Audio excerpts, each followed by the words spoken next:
الحمد لله رب العالمين والصلاة والسلام على سید الانبیاء والمرسلین وعلى آلہ وصحبہ اجمعین۔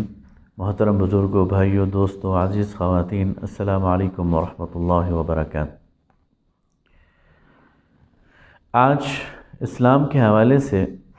جب ہم بات کرتے ہیں تو بلا تکلف اسلامی ریاست کی بات کرتے ہیں، اسلامی نظام زندگی کی بات کرتے ہیں، نظام مصطفیٰ کی بات کرتے ہیں، اسلامی مدینہ کی اسلامی ریاست جیسی اصطلاح ہماری زبان پر جاری رہتی ہے۔ اسلام کا نظام معیشت، نظام سیاست، سود، بینکاری جیسے موضوعات پر بے تحاشا لٹریچر موجود ہے اور مسلسل نیا لٹریچر وجود میں آ رہا ہے۔ اسلامی ریاست کے خد و خال کیا ہوں گے اور اس کے قیام کی جد و جہد، یہ بالکل تازہ اور آج کا موضوع لگتا ہے، لیکن آج سے 100 سال پہلے یا 125 سال پہلے یہ صورتحال موجود نہیں تھی، یہ منظرنامہ نہیں تھا۔ اسلام بر صغیر کی بات کر رہا ہوں، ہند و پاک کی بات کر رہا ہوں، اسلام کو ایک خانقاہ کا مذہب سمجھا جاتا تھا، ایک مسجد اور ممبر اور محراب تک محدود روایت سمجھا جاتا تھا، نماز، روزہ، حج، زکوٰۃ تک محدود محض ذاتی زندگی پر مبنی یہ مذہب تصور کیا جاتا تھا۔ سوال یہ پیدا ہوتا ہے کہ آج یہ تبدیلی کیسے آ گئی، یہ فکری انقلاب کیسے پیدا ہو گیا۔ آج ملک کی 80% آبادی وہ اسلام پسند ہے، اسلام کو پسند کرتی ہے، اسلامی نظام معیشت چاہتی ہے، اسلام کا نظام سیاست چاہتی ہے، اپنی ذاتی زندگی میں اسلام کے مطابق زندگی گزارنا چاہتی ہے۔ بچیوں کے حوالے سے یہ بہت بڑی تعداد ایسی ہے جو حجاب کی قائل ہے، جو مخلوق تعلیم سے اپنے آپ کو بچانا چاہتی ہے۔ تو یہ بہت بڑی تبدیلی یہ کیسے وجود میں آئی اور یہ انقلاب کیسے آیا؟ اس تبدیلی اور انقلاب کا بہت بڑا اور کلیدی کردار وہ سید ابو الاعلیٰ مودودی رحمۃ اللہ علیہ کی ذات ہے۔ اس دعویٰ کی دلیل کے طور پر اگر میں کہوں کہ سید مودودی سے پہلے اور سید مودودی کے بعد کے لٹریچر کا اگر تقابلی جائزہ لیا جائے تو ہمیں یہ فرق واضح نظر آتا ہے۔ سید مودودی سے پہلے ایک مسئلہ تو یہ تھا کہ جو ہمارا طبقہ دینی تھا، دینی طبقہ تھا اور علماء تھے، وہ مدارس سے فارغ تھے اور مدارس میں ان کو فارسی اور عربی پڑھائی جاتی تھی اور اردو بیسیکلی ان کی زبان نہیں تھی، لہٰذا جب وہ اردو لکھتے تھے تو اس میں فارسی کی بہت زیادہ آمیزش ہوتی تھی اور وہ عام لوگوں کے فہم سے بالکل بالا ایک چیز تھی۔ دوسری بات یہ تھی کہ ان کا جو تصور تھا وہ وہی خانقاہ والا تھا، وہی وہ مسجد اور ممبر اور محراب والا تھا، نماز، روزہ، حج اور زکوٰۃ تک انہوں نے دین کو محدود کر دیا تھا۔ لیکن سید مودودی نے ایک تو اپنا ذریعہ اظہار اردو کو بنایا اور اردو بھی اردو مبین، دہلی کی زبان خود ان کی زبان تھی، اور اس آسان اور سادہ اور عام فہم زبان میں انہوں نے عوام کو مخاطب کیا، تعلیم یافتہ طبقے کو مخاطب کیا، کالج یونیورسٹی کے نوجوانوں کو مخاطب کیا۔ اور دوسری بات یہ تھی کہ اسلام کے ایک آفاقی تصور، اسلام کے ایک مکمل اور بھرپور تصور اور اسلام کو بطور نظام زندگی کے پیش کیا اور اسلامی ریاست کی بات کی، اسلامی ریاست کے خد و خال پر بات کی، اسلامی نظام معیشت کی بات کی، اسلام میں قانون سازی اور اجتہاد کی بات کی، پارلیمان کی بات کی، انتخابات کی بات کی، شورائیت کی بات کی، اور ایز اے ہول مسلمانوں کو یہ ذمہ داری یاد دلائی کہ انہیں آج بھی اسلام پر وہ عمل کر سکتے ہیں اور اسلام کے مطابق وہ اپنا اجتماعی نظام بھی تشکیل دے سکتے ہیں اور ایک ریاست بھی تشکیل دے سکتے ہیں۔ اب اگر آپ اس کو دیکھنا چاہیں جس طرح کہ میں نے کہا، تو آپ مولانا اشرف علی تھانوی رحمہ اللہ بہت بڑے عالم دین ہیں اور ان کا بہت بڑا کام ہے اور ہزاروں لاکھوں صفحات پر ان کا لٹریچر موجود ہے، لیکن ان کا لٹریچر آج بھی وہ بہت ثقیل ہے، بہت ہیوی ہے اور اس کو سمجھنے کے لیے بہت دقت نظر کی ضرورت ہے۔ اور دوسری بات یہ ہے کہ وہ ایک محدود تصور پیش کرتے ہیں۔ لیکن سید مودودی کی اس کاوش کے بعد ایک ایسا فکری انقلاب پیدا ہو گیا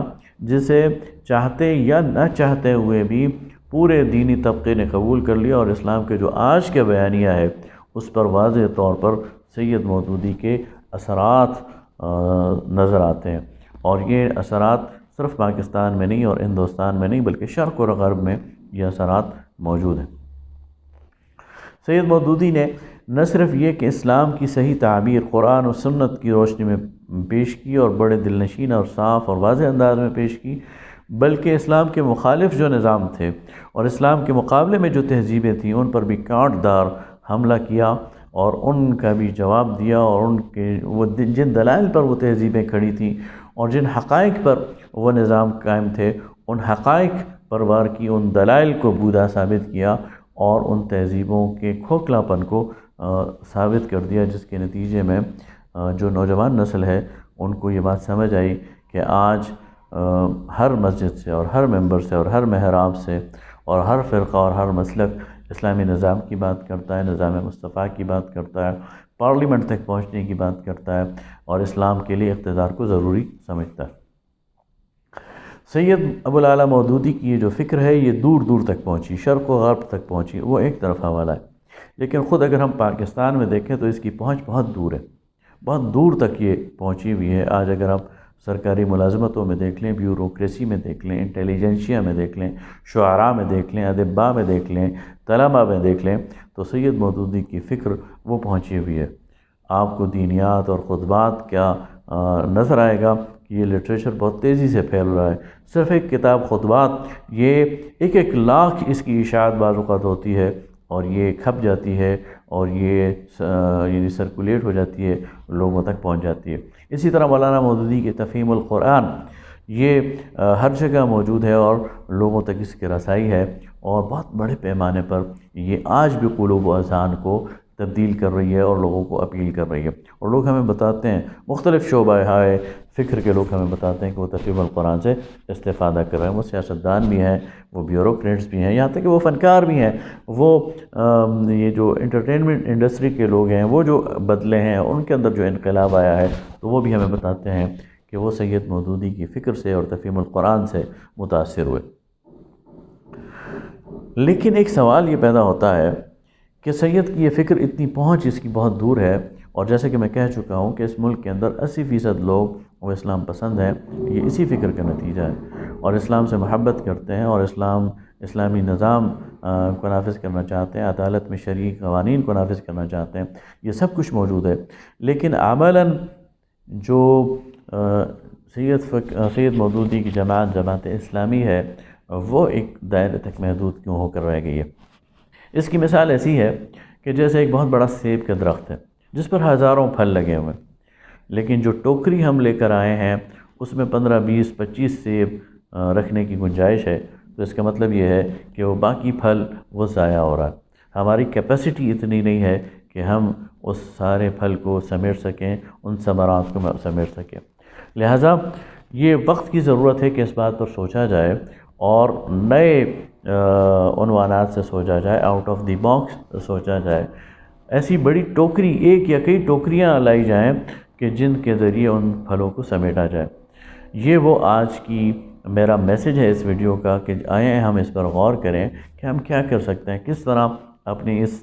کیپیسٹی کو ڈیولپ کر سکتے ہیں، انہینس کر سکتے ہیں، اور کس طرح معاشرے کے ان تمام لوگوں کو جو بنیادی طور پر سید مودودی کی فکر سے متاثر ہیں اور وہ لاکھوں اور کروڑوں کی تعداد میں ہیں، ان کو اپنے گرد سمیٹ کر عملاً وہ نظام قائم کریں جو کہ اسلامی نظام کا اسلامی ریاست کی طرف اور اسلامی انقلاب کی طرف لے کے جانے والا ہے۔ تو یہ وہ سوچنے والا سوال ہے جو میں تھرو کر رہا ہوں آپ کی طرف، جو میں پھینک رہا ہوں آپ کی طرف، اور میں چاہتا ہوں کہ آپ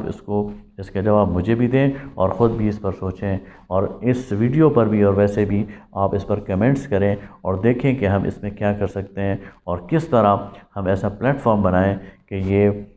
وہ سارے ثمرات ہم سمجھ سکیں۔ وآخر دعوانا ان الحمد للہ رب العالمین۔